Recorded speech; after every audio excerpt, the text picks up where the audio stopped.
Hey everyone, this is David Baxter here. So, during my time working at Herbaria, I've had quite a few researchers ask me about how to find and remove records of plants from unnatural locations, such as greenhouses and botanic gardens, from datasets that they download from online databases.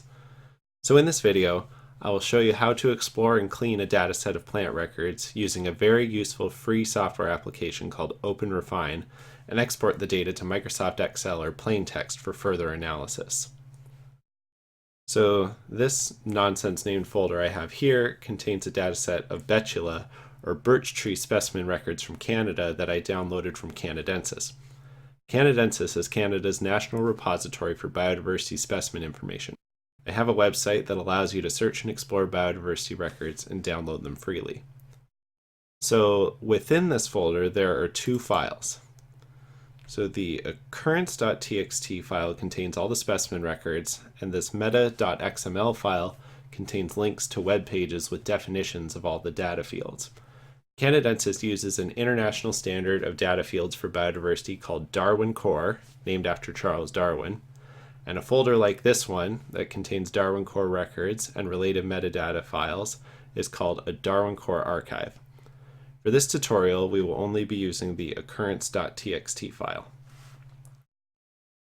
So, assuming you already have OpenRefine installed, you can just open the software by double-clicking on the icon, and it should open in your default web browser. So this diamond is the OpenRefine icon. And if you're running in Windows, this little window will pop up, but you can just minimize it. And so here we are. Once it's open, it will ask you to choose the file you want to load.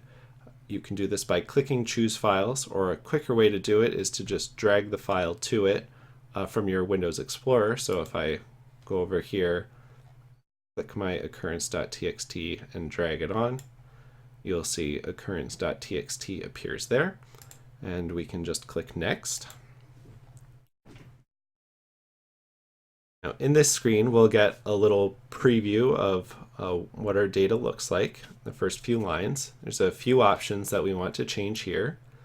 So down here in parse data as, we can just leave it as is, because Canadensis gives the downloads in tab separated values, so it's already like that. If we scroll through a little bit, we will soon find some strange characters, like in this, and a little further over, we'll see here in Quebec, it looks like OpenRefine is having some trouble with the accented characters, and that's because it doesn't know what the character encoding is supposed to be. So we can set that down here. We click this box. Now, lucky for us, the Canadensis documentation tells us that all the data published are in UTF-8. So we know that. We can just choose UTF-8. It's always UTF-8. And if we choose that, we now see that those characters are displaying correctly. Now down in the bottom right corner, there's a few more options. Parse one line as column headers. We want to do that because Darwin Core Archives have the names of the columns in the first row. This option here, parse cell text into numbers and dates, we want to choose that because we're going to be doing some numeric analysis on the numbers. So you can see here the decimal latitude and decimal longitude are now green because we told OpenRefine to display the numbers as numbers. And this bottom option, quotation marks used to enclose cells containing column separators, we want to turn that off because in some herbarium specimen notes, collectors use a single quote or a single double quote sign for feet or inches. And if that's in there, it can really throw off the parsing of your fields. And finally, I recommend changing your project name because otherwise every data set you download from Canadensis is going to be called occurrence.txt. So I'm going to call it betula because that is what we're working with. And then you can click Create Project.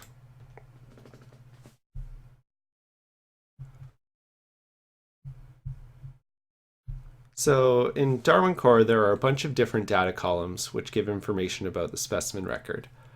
When and where the plant was collected, who collected it, what species it was determined to be, and what institution holds the specimen, and identifiers they've signed to it, like catalog numbers.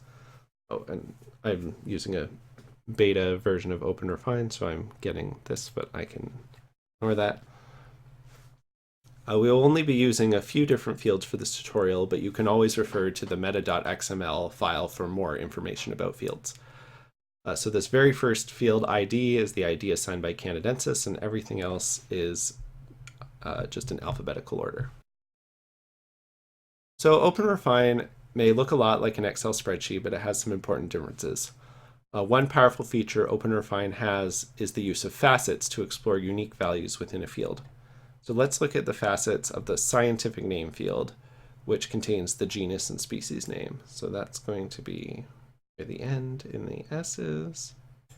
Here we are, scientific name. So we can click this down arrow, and the first option, facet, we want to do a text facet to look at text.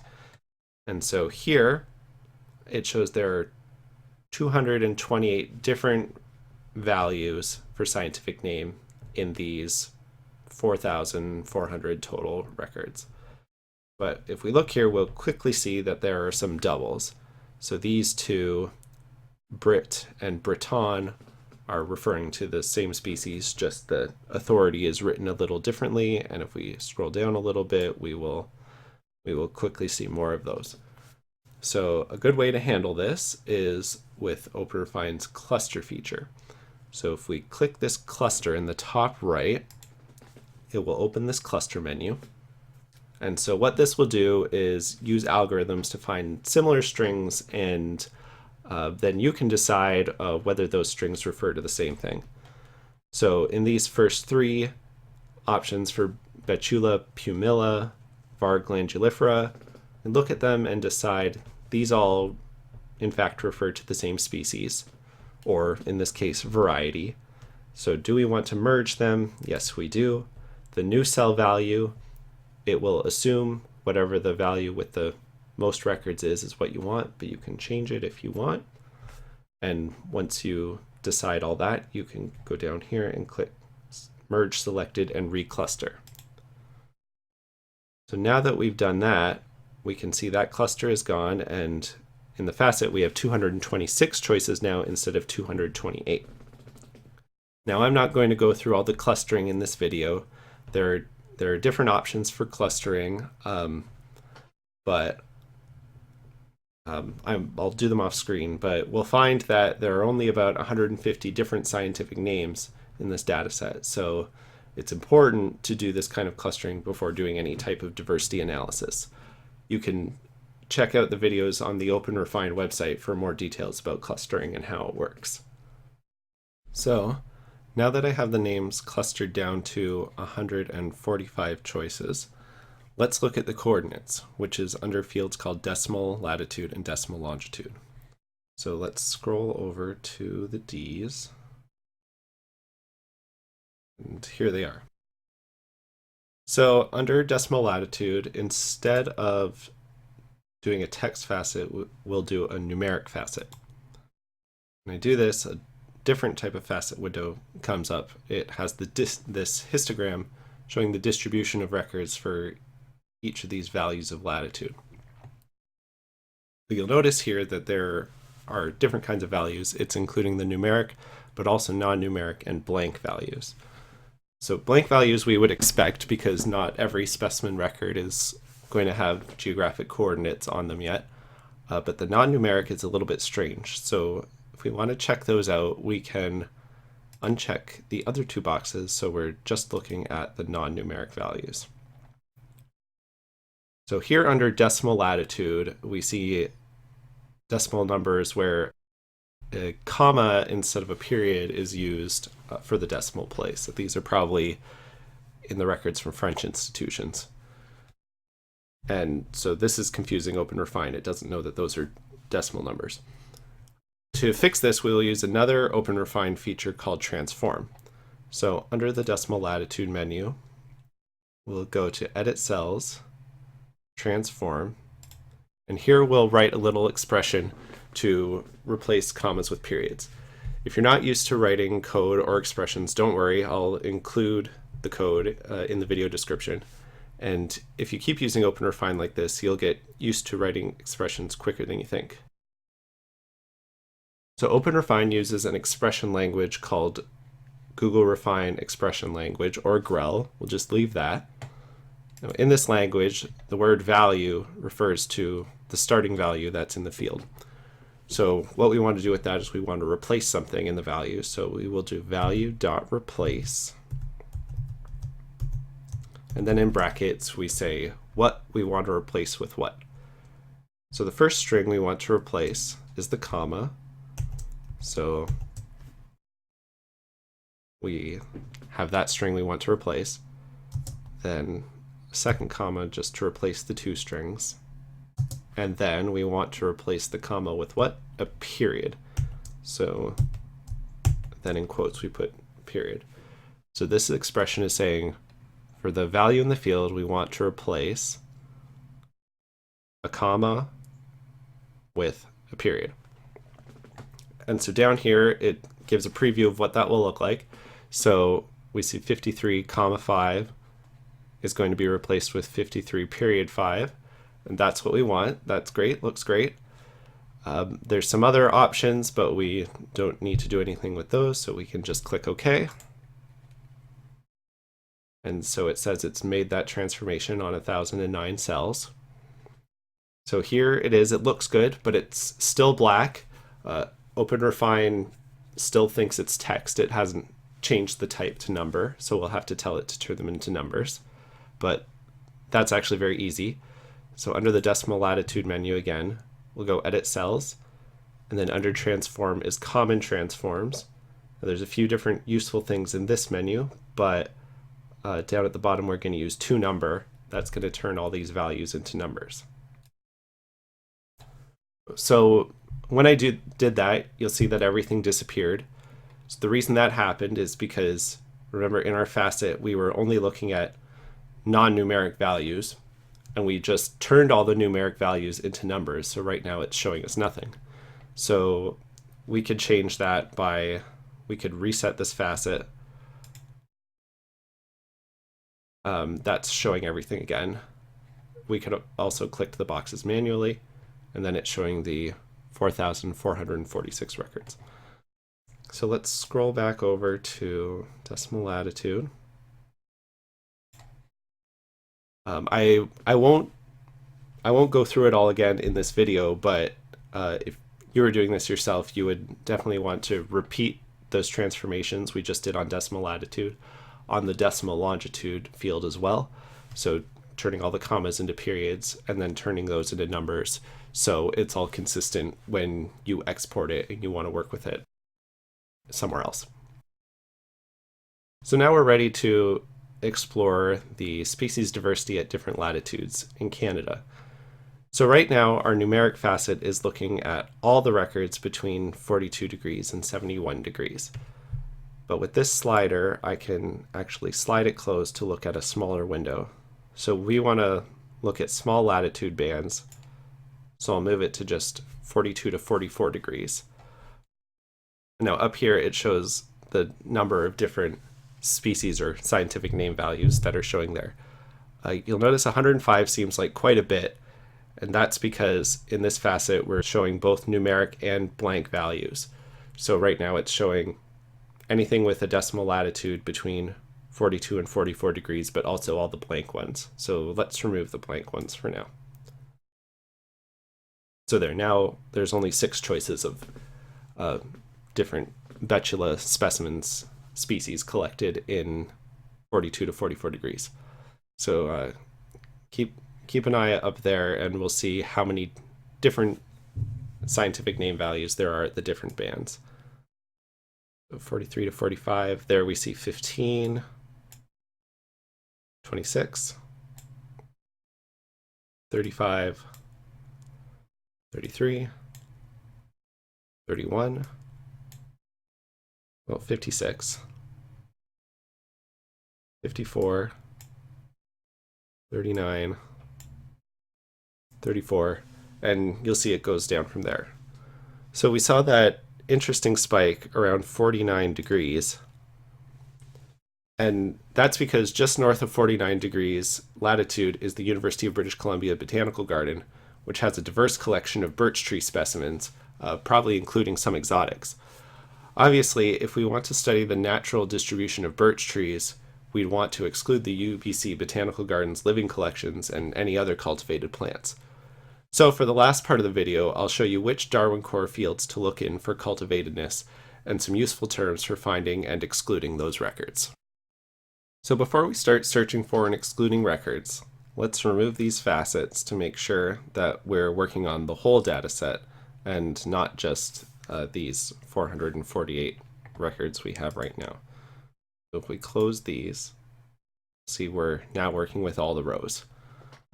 Notice that I'm keeping the records with blank coordinates in my data set as well. These records without coordinates may be interesting specimens relevant to your study, and if they're important enough, you may decide to georeference them yourself to add them to your data set. So I recommend holding on to them. The first field we're going to look at is called basisOfRecord in the bees. So basisOfRecord, it is a fancy term meaning what the thing that the data record is based on. So if we open up the facet, it will make a lot more sense. So in text facet, you'll see that we have some human observations, living specimens, but mostly preserved specimens. Preserved specimen refers to a preserved museum specimen. Living specimens are plants in botanic gardens or animals in zoos for animals. And human observation is someone saying that they saw something, such as an eBird or iNaturalist observation. Living specimens in zoos and botanic gardens can be assumed not to be in their natural range, so you may or may not want to use human observations in your data set. Let's remove both of them for now. So when you're hovered over a value, you see these options to edit or include appear.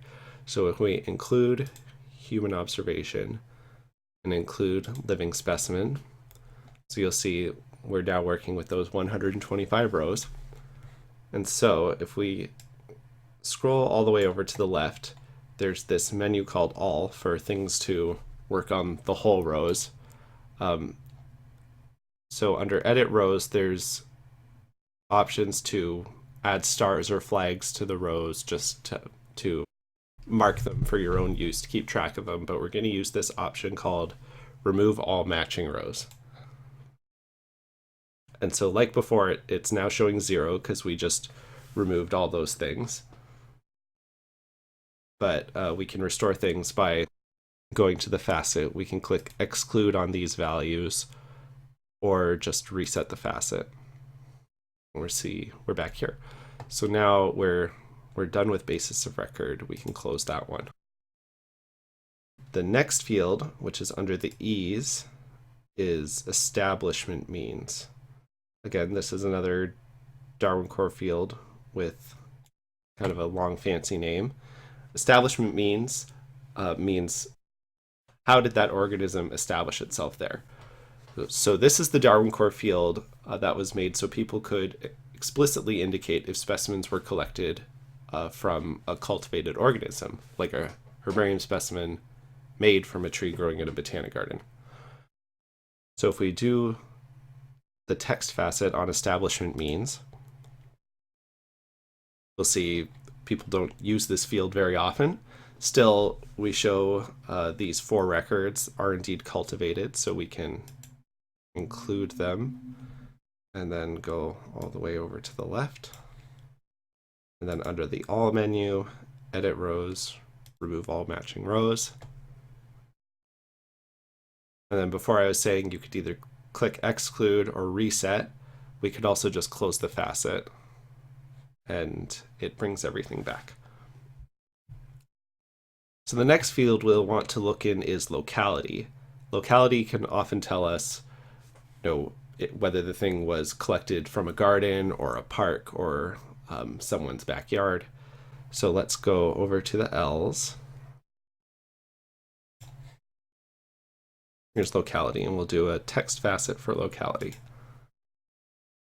Now, by default, if there are more than 2,000 choices total, OpenRefine won't show them just because it can really slow down your computer. So in this case, it won't show them all at once, but under the locality menu, we can also open a text filter, which will allow us to do keyword searches. So now we'll try some keywords for cultivatedness that you might find in the locality field. So the first word we're going to try is garden. And here we can see we have 11 choices of localities containing the word garden. It's important to note that just because a plant is in a garden doesn't mean it is cultivated or was planted there. It could very well be a weed, for example. However, in this case, we see these are all the UBC Botanical Garden.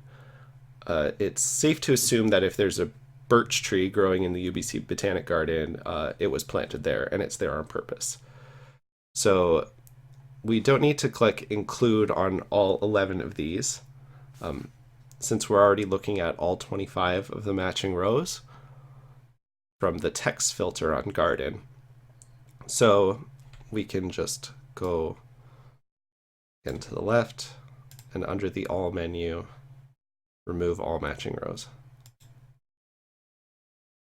And then if we delete this word from our locality filter,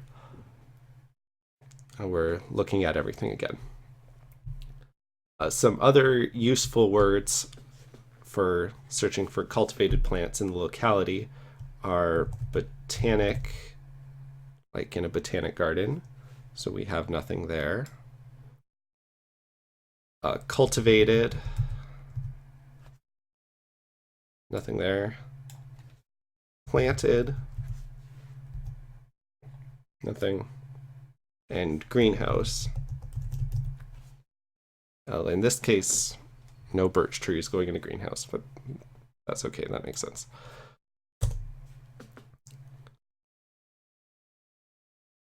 So that's probably enough locality searching.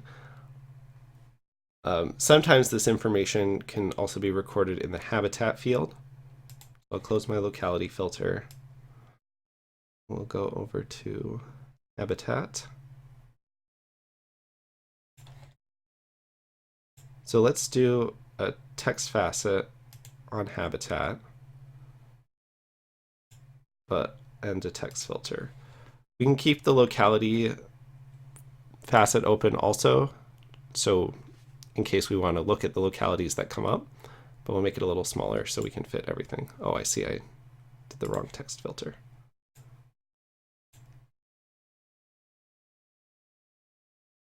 So now if we try some of those keywords in habitat, in this case, for cultivated, I just put the first parts of the word cultiv. We find a few things. So these ones that say cultivated. And then I just put cultiv because we have some French language ones too, cultiver. And this one's saying it's a cultivar plante, so it was planted there, so we can include that now.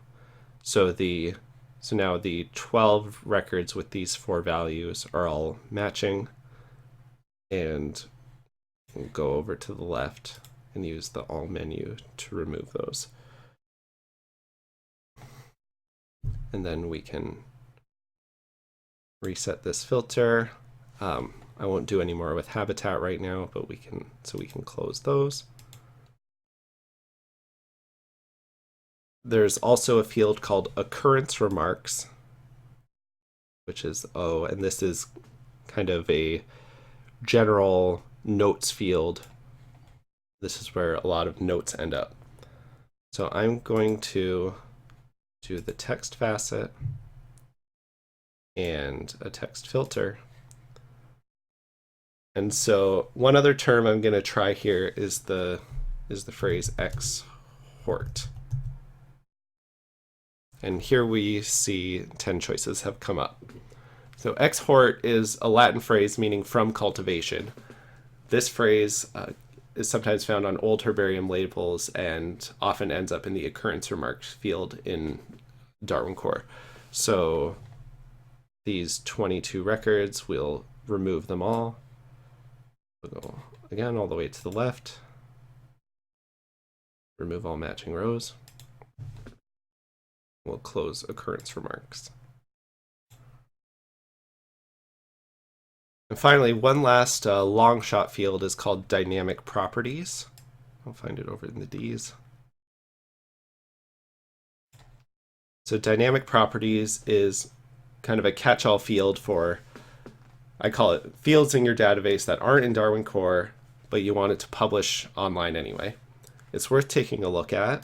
So we'll do the text filter, text facet, and we find none of the records use it, so we can just close that out.